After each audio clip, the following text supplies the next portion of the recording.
Hello everyone, this is Akash Upani and welcome to Samarpan Techno School Biology YouTube channel. આપણે આજે મંડેના સેક્શનની અંદર આપણે જોઈશું નીટના લેક્ચરમાં ચેપ્ટર નંબર 19 કે જે તમારે ઓલરેડી 11th ની અંદર બાકી હતું બરાબર, પરંતુ નીટ માટે બહુ જ ઇમ્પોર્ટન્ટ ચેપ્ટર હોવાથી આપણે આ નીટના પોર્શનની અંદર એને દર મંડે કન્ટિન્યુ કરીશું. લેટ્સ સી ચેપ્ટર નંબર 19 નું નામ છે ઉત્સર્ગ દ્રવ્ય અને તેનો નિકાલ. ઓકે, તમે ઓલરેડી ગુજરાત બોર્ડની અંદર ભણી ગયા બરાબર, અને જે પોર્શન બાકી રહી ગયેલો છે એ આની અંદર ભણી જશો તમે. આપણે એનસીઈઆરટી પ્લસ નીટ એ પ્રમાણે ચલાવશું, પરંતુ નીટ ઉપર આપણો આનો વધારે ફોકસ રહેશે. ઓકે, તો આપણે વાત કરીએ ઉત્સર્ગ દ્રવ્યો. કોને કહેવાય ઉત્સર્ગ દ્રવ્ય? ઓકે, તો સિમ્પલ ભાષામાં જે તમે પેશાબનો ત્યાગ કરો છો એને શું કહેવાશે? ઉત્સર્ગ દ્રવ્ય. એવી રીતે દરેક પ્રાણીઓ મૂત્ર વિસર્જન કરતા હોય તો કે હા, તો એ બધા શું કહેવાય? ઉત્સર્ગ દ્રવ્ય. ખાલી એને જ ઉત્સર્ગ દ્રવ્ય કહેવાય? તો કે નહીં. આપણે શ્વાસનું પણ ઉત્સર્જન કરીએ છીએ, પરસેવો પણ ઉત્સર્જન સ્વરૂપે વહે છે, તો આ બધું જ શું કહેવાય? ઉત્સર્જન. પણ શા માટે ઉત્સર્જન જરૂરી છે અને ક્યાંથી આ બધા દ્રવ્યો આવ્યા? તો આપણે વાત કરીએ કે આપણે ખોરાકની અંદર કયા કયા દ્રવ્યો લઈએ છીએ? તો કે કાર્બોદિત, શર્કરા ને બધું લઈએ, કાર્બોદિત. ત્યારબાદ શું લઈએ? ચરબી, ચીઝ, બટર, માખણ, ઘી, બરાબર. ત્યારબાદ શું લઈએ? પ્રોટીન. આ ત્રણ ઘટકો આપણા અંદર શું હોય? આપણા શરીરની અંદર ખોરાકની અંદર લેતા હોય એમાં મુખ્ય હોય. આની સિવાય આપણે ઘણા બધા ખનિજ તત્વો લેતા હોઈએ, અને આ બધાની સાથે પાણી તો હોય જ કે ના હોય? આ આપણા ખોરાકના મુખ્ય ઘટકો છે. ખનિજ તત્વો તો કેવા? સોડિયમ, પોટેશિયમ, કેલ્શિયમ, મેગ્નેશિયમ, આવા બધા તત્વો આપણે લેતા હોઈએ, ક્લોરીન વગેરે. આ બધા તત્વોનું ચયાપચય થઈ જાય તો ચયાપચયના બાદ અપાચિત ઘટકો હોય એ મળ સ્વરૂપે ફેરવાય, પરંતુ પ્રવાહી હોય એ કયા સ્વરૂપે હોય? તો કે કાં તો કાર્બન ડાયોક્સાઇડ સ્વરૂપે હશે, પાણી સ્વરૂપે હોય, એમોનિયા સ્વરૂપે હોય. કયા? કાર્બન ડાયોક્સાઇડ, પાણી અને એમોનિયા સ્વરૂપે હોય. આ ખોરાક છે, આ એમાંથી મળેલા ઉત્સર્જિત દ્રવ્યો છે. કાર્બન ડાયોક્સાઇડ હોય તો આપણને ખબર છે કાર્બન ડાયોક્સાઇડ અને પાણીની વરાળ બંને કયા સ્વરૂપે? તો કે ફેફસા દ્વારા ઉત્સર્જન પામે. આ બંને ફેફસા દ્વારા ઉત્સર્જન પામે. ત્યારબાદ પાણી છે એ થોડું કયા સ્વરૂપે? તો કે પરસેવા સ્વરૂપે પણ ઉત્સર્જન પામે. કયા સ્વરૂપે? પરસેવા સ્વરૂપે. એટલે જો શિયાળાની અંદર તમે પાણી ઓછું પીતા હોય, તમને પરસેવો ઓછો વળે, બરાબર, અને ઉનાળામાં તમે પાણી વધારે પીતા હોય, વધારે પડતા પાણીનો ત્યાગ પરસેવા સ્વરૂપે થતો જોવા મળે. ત્યારબાદ અમોનિયા છે, એટલે કે નાઇટ્રોજન યુક્ત પદાર્થ. તમને એમ થાય કે સર આ અમોનિયા ક્યાંથી આવી ગયો? તો તમને ખબર કે આ એમોનિયા એ કોનો ભાગ હોય? એમિનો એસિડનો પાયાનો ભાગ છે કે નહીં? એમિનો એસિડમાં એમોનિયા જ ન હોય તો એ કામનું શું? તો એને ખાલી એસિડ કહેવાય, એમિનો એસિડ કહેવાય નહીં. અને આ એમિનો એસિડ કોનો ભાગ છે? પ્રોટીનના. એટલે પ્રોટીનના પાયામાં કોણ રહેલો હોય? નાઇટ્રોજન યુક્ત પદાર્થ, એટલે કે કોણ? એમોનિયા. કેવો પદાર્થ? નાઇટ્રોજન યુક્ત પદાર્થ, એટલે કે કોણ? એમોનિયા. આ એમોનિયાનું કયા સ્વરૂપે ત્યાગ થાય? તો કે એમોનિયા ઘણા સજીવોની અંદર એમોનિયા સ્વરૂપે ત્યાગ થાય. નાઇટ્રોજન યુક્ત પદાર્થ હોય એનો નિકાલ એમોનિયા સ્વરૂપે ઘણામાં થશે, ઘણામાં યુરિક એસિડ સ્વરૂપે થશે, અને ઘણાની અંદર યુરિયા સ્વરૂપે થશે. આ ત્યાગ અલગ અલગ સ્વરૂપે થાય, પણ આ બધાની સાથે કોણ વહેતું હોય? પાણીનો પણ અહીંયાથી નિકાલ થશે કે નહીં? હેલો, આ એમોનિયા, યુરિક એસિડ અને યુરિયા, આ ત્રણે ત્રણ ઉત્સર્જનની અંદર મહત્વના છે. કેમ? તો કે બધા ઉત્સર્ગ દ્રવ્યોમાં સૌથી પ્રમાણ વધારે કોનું છે? નાઇટ્રોજન યુક્ત ચયાપચય દ્રવ્યો નું પ્રમાણ કેવું હોય? હંમેશા વધારે હશે. અને આ એમોનિયા જે છેલ્લે વધે એ પ્રમાણમાં કેવો છે? ઝેરી. ઝેરી છે એટલા માટે એનો નિકાલ તો કરવો પડે, નહીં તો ઝેર તમારા શરીરમાં પ્રસરી જશે અને તમે ખલાસ. ઓકે, તો એટલા માટે આપણે આ દ્રવ્યોનો નિકાલ કરવાની આવશ્યકતા પડે. કઈ રીતે આપણે અલગ અલગ પાડીશું, તો કઈ રીતે કોનામાં કયું પ્રક્રિયા થાય? અને આપણે ભણવાનું છે મુખ્યત્વે મનુષ્યનું ભણીશું, એ આપણે નેક્સ્ટ લેક્ચર થી ચાલુ કરીશું. પરંતુ આપણે જનરલ સ્ટડી કરીએ કે એમોનિયાનો ત્યાગ કરતા સજીવો કયો, યુરિક એસિડનો ત્યાગ કરતા સજીવો કયા કયા અને યુરિયાનો ત્યાગ કરતા સજીવો કેવા કેવા. એટલે તમને ગુજરાત બોર્ડ માટે 3 માર્ક્સમાં સવાલ પૂછે કે નાઇટ્રોજન યુક્ત ચયાપચયિક દ્રવ્યોને આધારે પ્રાણીઓના પ્રકાર આપો. પ્રાણીઓના પ્રકાર, ચયાપચયિક દ્રવ્યોને આધારે પ્રાણીના પ્રકાર પાડવાના કહીએ તો તમારે કેટલા પ્રાણીના પ્રકાર પડશે? 3. પહેલું હશે એ હશે એમોનિયા ત્યાગી. કેવા?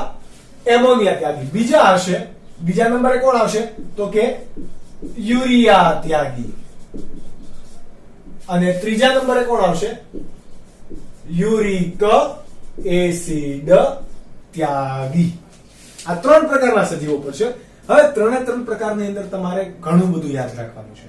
ચલો આપણે વધારે ટાઈમ વેસ્ટ ના કરતા, એમોનિયા ત્યાગી પ્રાણી કોણ? એમોનિયા ત્યાગી તો કે આપણને એમ થાય સર હમણાં તો તમે કીધું હતું કે એમોનિયાનો નિકાલ કરવાનો છે, તો ડાયરેક્ટ એમોનિયા ત્યાગી પ્રાણી? તો કે યસ. જુઓ, બધાની અંદરથી સૌથી સરળ સ્વરૂપ કયું છે? એમોનિયા. એમોનિયા એટલે કે તમારો કોણ? NH3. બરાબર. ત્યારબાદ તમારી પાસે યુરિયા હોય તો NH2CONH2. જુઓ, એ થોડું જટિલ છે ને, એવી રીતે યુરિક એસિડ એનાથી પણ જટિલ છે. એવી રીતે સૌથી સરળમાં સરળ કયું? એમોનિયા ત્યાગી પ્રાણી. હવે આ એમોનિયા છે એમાં તમારે ખાસ યાદ રાખવાનું કે એમોનિયા કેવું છે? ખૂબ ઝેરી છે. કેવું છે? ઝેરી દ્રવ્ય છે. ઝેરી દ્રવ્ય એટલે કે એનું સંકેન્દ્ર વધારી ના શકાય. જો શરીરમાં એમોનિયાનું પ્રમાણ વધતું ગયું તો શું થશે? એનો શરીરમાં ઝેર પ્રસરી જશે. ઓકે, શરીરમાં ઝેર પ્રસરી જાય, આવું તો પોસિબલ થાય. જો આવું પોસિબલ થાય તો મૃત્યુ બની જાય, તમારું મૃત્યુ થઈ જાય. પણ આવું થશે નહીં કોઈ પણ સજીવની અંદર. તો એના માટેની પણ એક ક્રિયાવિધિ હોય છે. શું હોય છે? તો કે જો ઝેરની સાંદ્રતા વધે, સાંદ્રતામાં તમને ખબર પડે ને કે ઝેરનું સાંદ્રતા વધે તો સાંદ્રતા ઘટાડવી હોય તો કોનાથી ઘટે? તમે 1 ગ્લાસ ની અંદર અડધો ગ્લાસ ખાંડ નાખો, બરાબર, શુગર, અને પછી થોડું ગમતું પાણી નાખો તો એની સાંદ્રતા વધારે હશે કે ઓછી? તો કે સાંદ્રતા વધારે હશે. હવે તમે 1 જગની અંદર એટલી જ ખાંડ નાખો, પાણી ભરેલો છે, તો એની સાંદ્રતા કેવી હશે? ઓછી. તો અહીંયા સાંદ્રતા કોણે ઓછી કરી? પાણીએ. કોણે? પાણીએ. અહીંયા એમોનિયા ખૂબ ઝેરી હોવાથી આ એમોનિયાનો જ્યારે ત્યાગ કરવામાં આવે તો સૌથી વધારે શું થાય? પાણીનો ત્યાગ સૌથી વધુ. સમજ પડી? પાણીનો ત્યાગ સૌથી વધુ એટલે કે એને પાણી પણ એટલું પીવું પડશે. પાણી એટલું બધું પીવું હોય તો એ સજીવ ક્યાં રહેતો હોય? દરિયાઈ વસવાટ, જલજ વસવાટની અંદર રહેતો હોય કે નહીં? બરાબર. એટલે એમોનિયા ત્યાગી પ્રાણી મોટા ભાગે ક્યાં જોવા મળે? જલજ વસવાટ ધરાવતા પ્રાણીની અંદર જોવા મળશે. જેમ કે તમારી પાસે દાખલા તરીકે આપણે ઉદાહરણ લઈએ, તમને આ એક્ઝામ્પલ પૂછે છે ગુજરાત બોર્ડમાં પણ અને નીટમાં પણ. તો જેમ કે તમારી પાસે અસ્થિ મત્સ્યો છે. કેવા? અસ્થિ મત્સ્યો કે જે મીઠા પાણીમાં અને દરિયાઈ પાણીમાં જોવા મળશે. ત્યારબાદ તમારી પાસે છે જલીય ઉભયજીવી, પાણીની અંદર રહેતા ઉભયજીવીઓ. ત્યારબાદ છે જલીય કીટકો, જેમ કે રેતી કીડો છે વગેરે વગેરે. ઓકે, આ જલીય કીટકો છે. તો આ બધા જ જેમ કે તમારી પાસે સિલ્વર ફિશ એવું એક નામ આવી ગયું. તો સિલ્વર ફિશ એક પ્રકાર માછલી નથી, એ કીટક છે, બરાબર. તો એને જલીય કીટક કહેવાશે. તો આ બધા કેવા છે? એમોનિયાનો શું કરે? ત્યાગ કરશે. એમોનિયા જે સ્વરૂપે બને છે એ સ્વરૂપે જેને ત્યાગ કરવામાં આવે અને સંગ્રહ નથી કરવાનો, તાત્કાલિક એને બહાર જ કાઢવાનો છે. તો આમાં શક્તિ વધારે વપરાય કે ઓછી? તો કે સૌથી સરળ દ્રવ્ય સ્વરૂપે આપણે એનો ત્યાગ કરીએ છીએ, એટલે શક્તિ અહીંયા બહુ વપરાતી નથી. બરાબર. શક્તિની આવશ્યકતા ઓછી. સૌથી ઓછી શક્તિ ક્યાં વપરાય? તો કે એમોનિયા ત્યાગી પ્રાણીની અંદર. ત્યારબાદ વાત કરીએ તો કે આપણા અંદર પેશાબ બનાવવા માટે કોણ કાર્ય કરે? પેશાબ ક્યાં બને? તો કે મૂત્રપિંડની અંદર. તો કે યસ. તો દરેકે દરેક સજીવની અંદર આવા ઉત્સર્ગ એકમની રચના હોય. તો કે હા, આપણે હોય એ ભણી ગયા. ઓકે, અને એ કઈ કઈ હોય બધા પ્રાણીની અંદર વિવિધતા એ પણ આપણે આજના લેક્ચરમાં જોઈશું. પણ અહીંયા એમોનિયા ત્યાગી પ્રાણી છે. આ જુઓ, જલીય વસવાટ ધરાવતા જલીય અસ્થિ મત્સ્ય હોય તો એની અંદર મૂત્રપિંડ હોય તો કે યસ. પછી જલીય કીટકો હોય તો એની અંદર હરિતપિંડ કે આ બધા ઘટકો હોય. હરિતપિંડ હોય અથવા તો ઉત્સર્ગિકા હોય. જલીય ઉભયજીવીની અંદર પણ શું હોય? મૂત્રપિંડ હોય. પરંતુ આ એમોનિયાના ત્યાગ માટે મૂત્રપિંડ કઈ કામ કરતો નથી, બરાબર? એટલે કે મૂત્રપિંડ ભાગ ભજવતું નથી. એમોનિયાના ત્યાગ માટે એમોનિયા ત્યાગી પ્રાણીમાં મૂત્રપિંડ કોઈ પણ પ્રકારનો ભાગ ભજવતું નથી. કેમ નથી ભજવતું? કારણ કે મૂત્રપિંડમાં જશે એમોનિયા, ત્યાં સુધીમાં એ એમોનિયાની ઝેરી અસર વધી જશે. પરંતુ એ તો કેવી છે? હાનિકારક છે. એટલા માટે એ કોઈ ભાગ ભજવતું નથી. તાત્કાલિક જ ત્વચા દ્વારા, બરાબર, માછલીની ત્વચા હોય, કોઈ પણ સજીવની ત્વચા દ્વારા અથવા તો ઝાલર હોય મત્સ્યોની અંદર, આ ઝાલર દ્વારા સતત ને સતત એમોનિયાનો ત્યાગ કરવામાં આવે. ઓકે, કોના દ્વારા? ઝાલર દ્વારા અથવા તો ત્વચા દ્વારા એમોનિયાનો ત્યાગ કરવામાં આવે. આ વાત થઈ ગઈ એમોનિયા ત્યાગી પ્રાણીની. તમારે શું યાદ રાખવાનું? એમોનિયા સૌથી ઝેરી, પાણીનો ત્યાગ સૌથી વધુ કરશે, ત્યારબાદ શક્તિની આવશ્યકતા કેવી? ઓછી. અને ઉદાહરણ ખાસ કરીને યાદ રાખવાના. આના આધારે ત્રણના આપણે તફાવત પાડી શકાશે. જેમ કે યુરિયા ત્યાગી પ્રાણીની આપણે વાત કરીએ તો યુરિયા ત્યાગી પ્રાણીમાં શું છે? તો કે યુરિયાની અંદર તમે જુઓ 2 અમોનિયાના સમૂહ અને 1 કાર્બન ડાયોક્સાઇડનો સમૂહ, એટલે કે એનાથી ઓક્સિજન નહીં પરંતુ કાર્બન મોનોક્સાઇડનો સમૂહ. પરંતુ એ ક્યારે બન્યું હોય? નાઇટ્રોજન 2 અમોનિયાના સમૂહ અને 1 કાર્બન ડાયોક્સાઇડનો અણુ જોડાય ત્યારે શું બને? યુરિયા બને. આ યુરિયા છે એ ઝેરી દ્રવ્ય છે કે નથી? તો કે ઝેરી દ્રવ્ય છે, પરંતુ એમોનિયાથી 1 લાખ ગણો ઓછો. 1 લાખ ગણો ઓછો ઝેરી છે. કેવો છે? 1 લાખ ગણો ઓછો ઝેરી છે. એટલા માટે યુરિયાનું શું થાય? વધારે પ્રમાણમાં આપણે ત્યાગ કરી શકીએ. જેમ કે આપણે છીએ તો આપણે જે પેશાબ કરીએ છીએ એ પેશાબની અંદર કોનું પ્રમાણ હશે? એમોનિયાનું કે યુરિયાનું? તો કે એમાં હશે યુરિયાનું પ્રમાણ. કેમ? તો કે આપણે કેવા છીએ? યુરિયા ત્યાગી પ્રાણી. ઇંગ્લિશમાં આને કેવું હોય? એમોનિયા ત્યાગી પ્રાણીને તો શું કહેવાશે? એમિનોટેલિક એનિમલ. આ યુરિયા ત્યાગી પ્રાણીને કેવું હોય તો શું કહેવાય? યુરિયોટેલિક એનિમલ. અને યુરિક એસિડ હોય તો યુરિકોટેલિક એનિમલ. બરાબર? યુરિયો અને યુરિકો તમારે મિક્સ ના થઈ જાય, જોજો. યુરિક ક આવે તો છેલ્લું અને યુરિયો, આ બે વસ્તુમાં તમારે ડિફરન્શિએટ કરવાનું રહેશે. હવે આ એમોનિયાનો અણુ યુરિયાનો અણુ છે એ કેવો છે? 1 લાખ ગણો ઓછો ઝેરી છે. ઓછો ઝેરી છે તો હવે યુરિયાનું સાંદ્રતા આપણે વધારી શકાય? તો કે હા, એમોનિયાની સાંદ્રતા વધારે તો એ ઝેરી બની જતો હતો, એટલે કે એને તાત્કાલિક નિકાલ કરવો જ પડે. પરંતુ અહીંયા શું કરી શકાય? તો કે યુરિયા વધુ સાંદ્રતા વાળો મુક્ત કરાય. એટલે કે આપણા પેશાબની અંદર જે યુરિયા મળે છે એની સાંદ્રતા, યુરિયાની સાંદ્રતા કેવી હશે? વધારે. પરંતુ એ સાપેક્ષમાં તમે પ્રમાણમાં જોવા જાઓ તો પાણીનો ત્યાગ અહીંયા કેવો હતો? સૌથી વધારે. અહીંયા કેવો છે? ઓછો પાણીનો ત્યાગ થાય છે. કમ્પેરિઝન કરીએ કોની? આની સાથે, એમોનિયા ત્યાગી. તો અહીંયા કેવો છે? ઓછો પાણીનો ત્યાગ થાય છે. ઓકે, આપણે મળ નથી ગણવાનું, આપણે મૂત્રને ગણવાનું છે. કારણ કે મૂત્રપિંડ એ શું કરશે? તો કે યુરિયાને નિકાલ કરશે, રુધિરમાંથી નિકાલ કરવામાં મદદ કરશે. તમને એમ થાય સર આ એમોનિયા આપણા શરીરમાં પણ પાચન થાય તો પેલા એમોનિયા છૂટું પડતું છે ને, ડાયરેક્ટ યુરિયા તો ના પડે. તો આ યુરિયા બને ક્યાં? તો કે એમોનિયામાંથી યુરિયા ક્યાં બનશે? એમોનિયા હોય એમાંથી કોણ? યુરિયા ક્યાં બને? તો કે એનું સ્થાન છે યકૃત. બરાબર? કયું? યકૃત.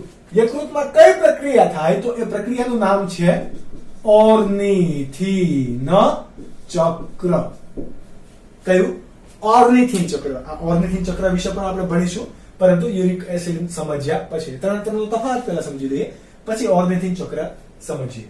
તો એમોનિયામાંથી યુરિયા બને છે ક્યાં? યકૃતની અંદર. ઓકે, હવે આ યુરિયા છે એ કોની અંદર ભળે? રુધિરમાં ભળે. ક્યાં ભળે? રુધિરમાં. અને આ રુધિર ક્યાં જશે? મૂત્રપિંડમાં ગાળણ માટે. ક્યાં જાય? મૂત્રપિંડમાં.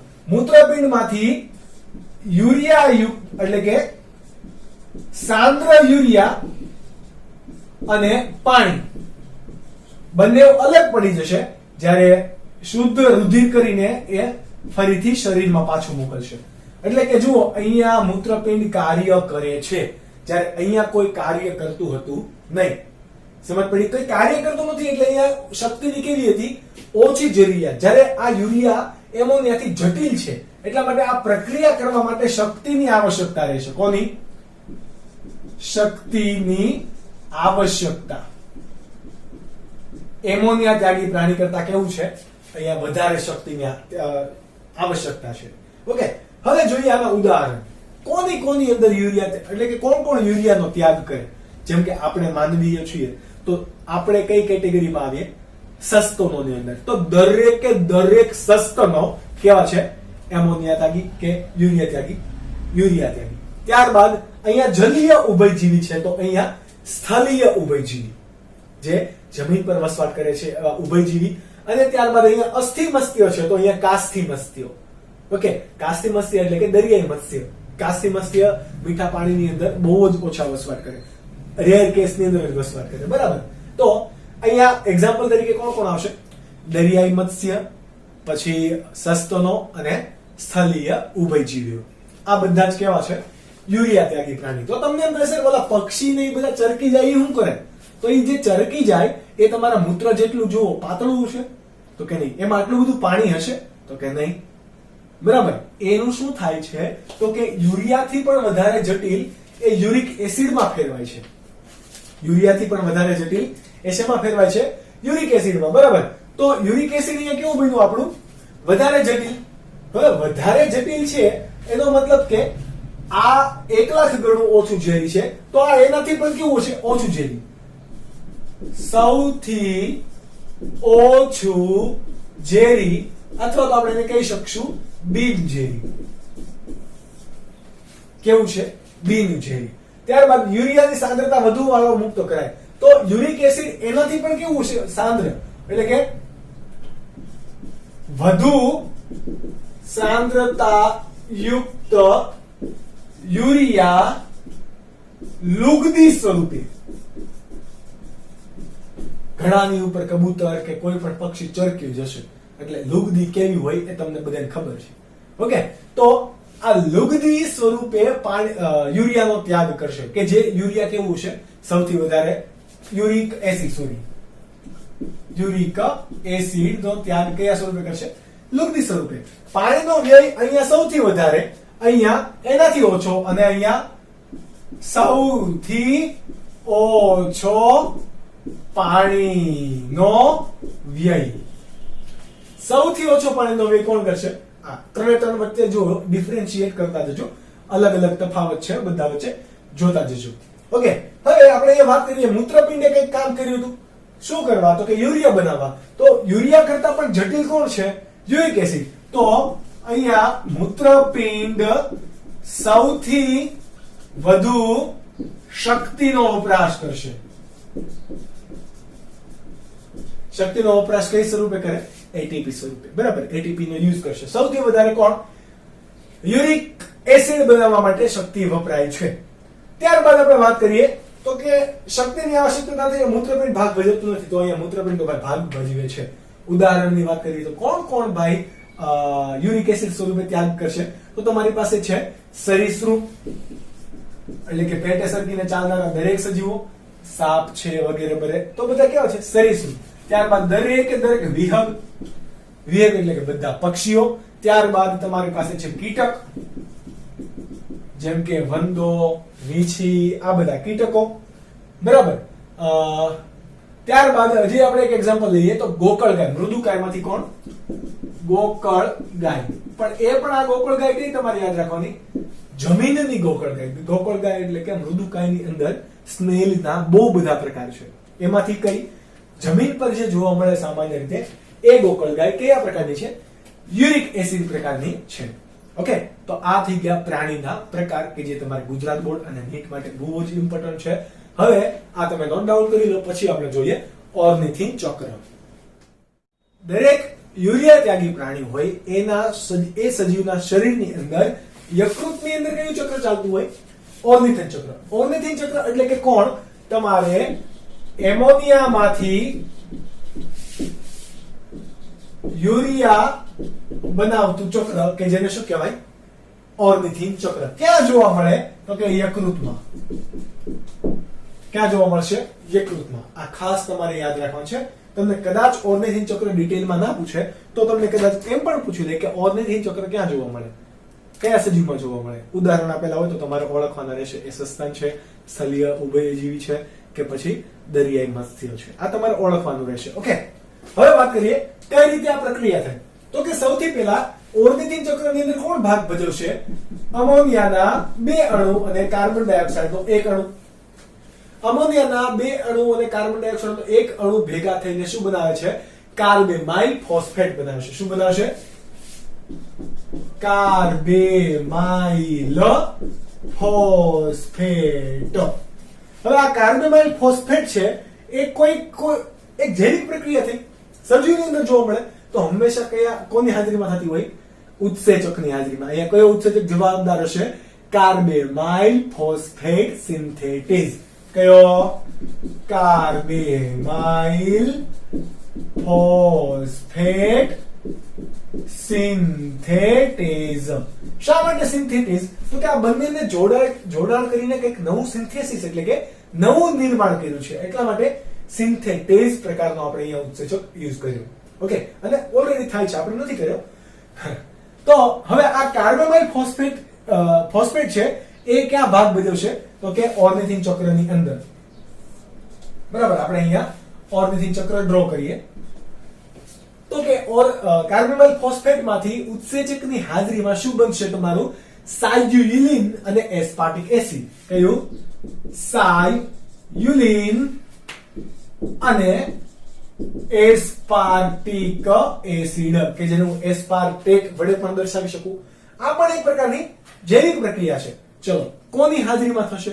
તો કે એ આપણે સમજતા પહેલા આગળના ચક્રની વાત કરીએ કે આની સાથે કોણ જોડાવાનું છે? તો કે ઓર્નિથિન.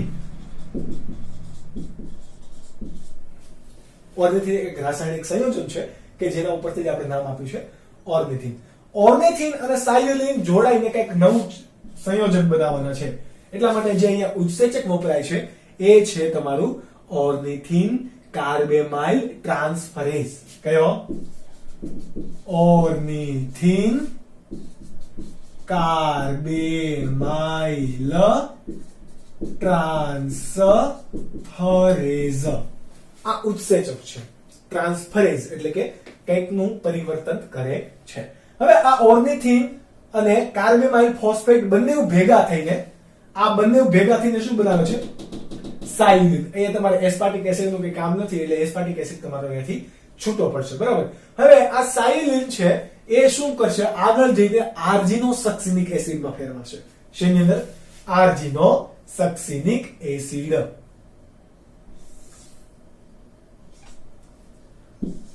આર્જિનો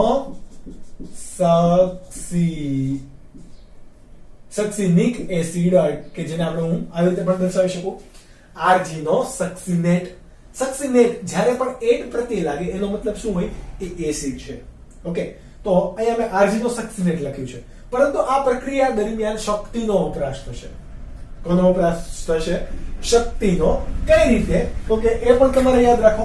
શક્તિનો વપરાશ કયા સ્વરૂપે થાય? એટીપી સ્વરૂપે. એટીપી માંથી 2 ફોસ્ફેટ વપરાય જાય અને શું બનાવે છે? એએમપી,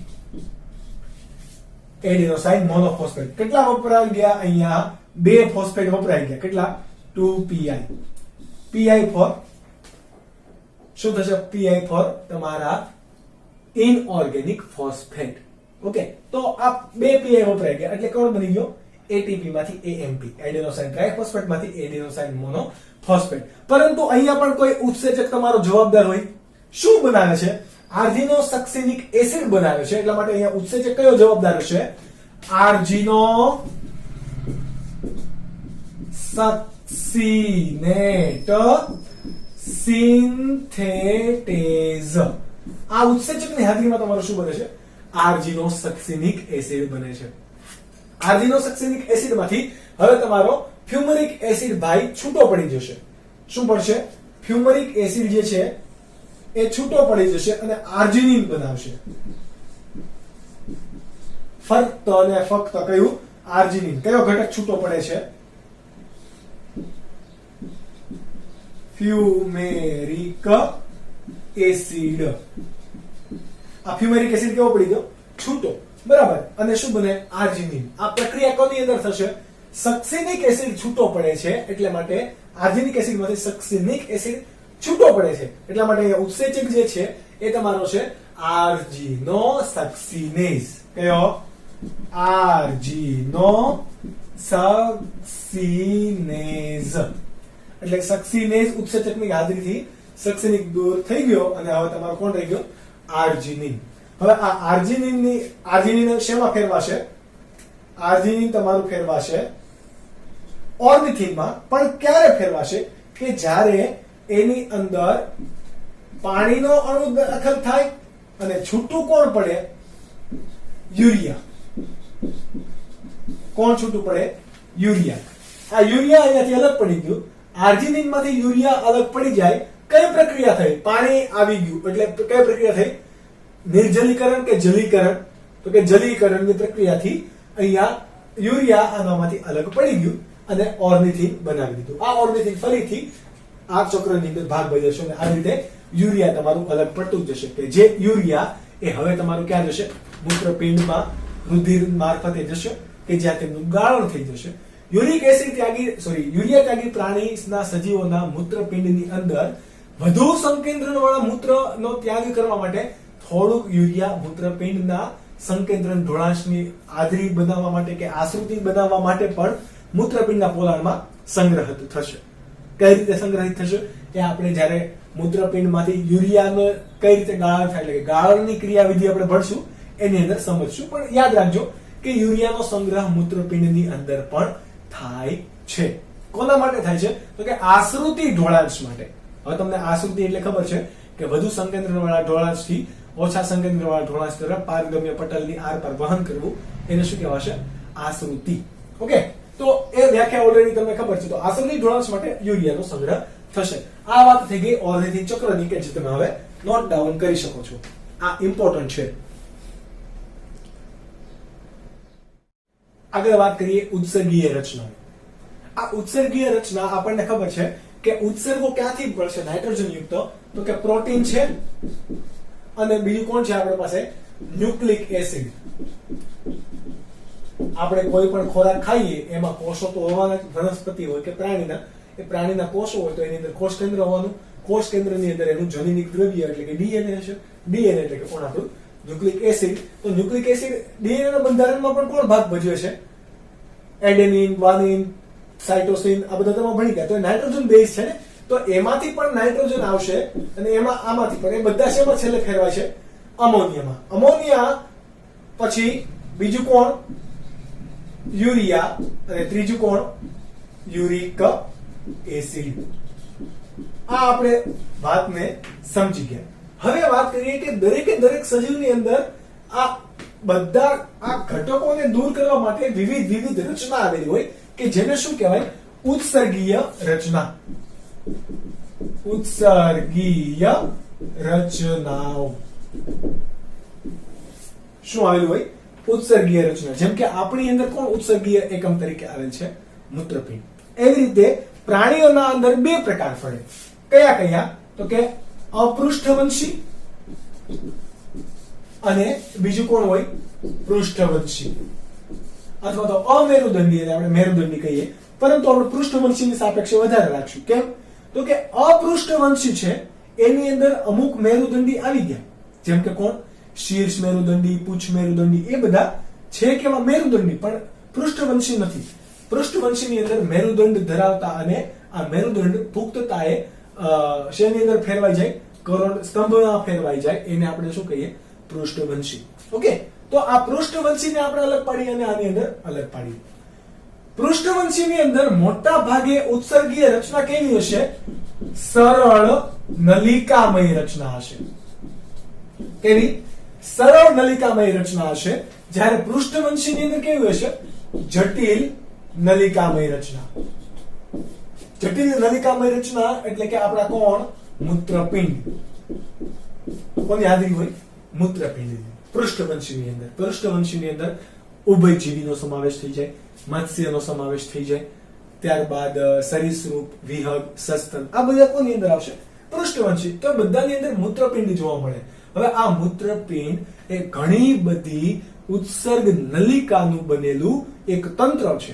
ઘણી બધી ઉત્સર્ગ નલિકાઓ જટિલ રીતે જોડાયેલી છે, એટલા માટે આપણે જટિલ નલિકા કીધી. જ્યારે અપૃષ્ઠવંશીની અંદર કેવું હશે? સરળ નલિકા હશે. કેવી હશે? સરળ નલિકા હશે. સૌથી નાનામાં નાના અપૃષ્ઠવંશીઓની આપણે વાત કરીએ, આપણે દરેકે દરેક સજીવનું લખીએ. મોટા ભાગે રોટીફર્સ છે, ત્યારબાદ શીર્ષ મેરુદંડીની અંદર એટલે કે એમ્ફિઓક્સસ છે. એમ્ફિઓક્સસ છે કેવું? મેરુદંડી, પણ અપૃષ્ઠવંશી છે. શીર્ષ મેરુદંડી હોવાને કારણે શીર્ષ મેરુદંડી છે. તો એવા બધાની અંદર સરળ નલિકા જ હશે. આપણે દરેકે દરેક સમુદાયની વાત કરીએ તો દરેકે દરેક સમુદાયમાં આપણે વાત કરીએ સૌથી પહેલા કોનું? પ્રજીવ. કારણ કે પ્રજીવ પણ એક પ્રકારના પ્રાણી છે. પ્રજીવની અંદર શું જોવા મળે? તો કે રસધાની. ઉત્સર્ગ એકમ તરીકે કોણ હોય? રસધાની. તમે અમીબા, પેરામિશમની અંદર જોયું તો એમાં શું હોય? રસધાની હોય. કે રસધાની તૂટે, આકુંચક પ્રકારની રસધાની હશે. ઓકે, ત્યારબાદ આપણે કોણ આવશે? પ્રજીવ પછી સછિદ્ર. તો સછિદ્રની અંદર પણ કોણ હતું? ઓસ્ક્યુલમ નામની રચના હતી કે જ્યાંથી પાણી એક જગ્યાએથી પાણી આવે, આવી રીતે આવી રચના હોય સછિદ્ર ને એ બધે છિદ્ર હોય તો પાણી અહીંયાથી આવે અને જાય અહીંયાથી. તો આ જે ભાગ હતો એને શું આપણે કીધું હતું? ઓસ્ક્યુલમ.